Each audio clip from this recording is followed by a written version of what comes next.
Hi, how are you everyone? Welcome back to my lovely channel.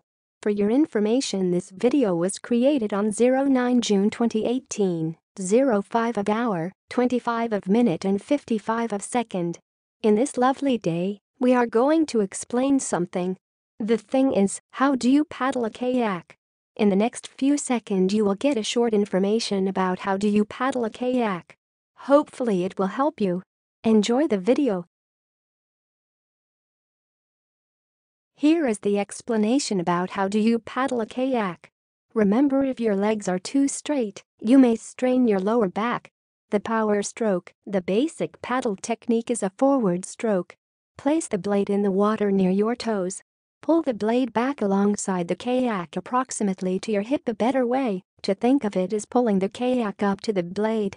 Last update Jan 8, 2017.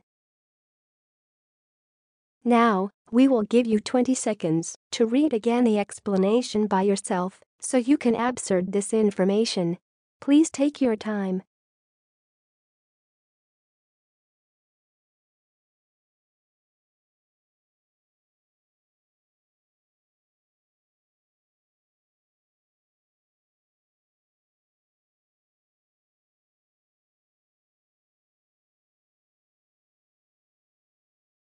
Hi, that's all of the explanation. If you find this video helpful, please like and comment on this video and subscribe this channel. Thank you, and see you again in another video. Goodbye.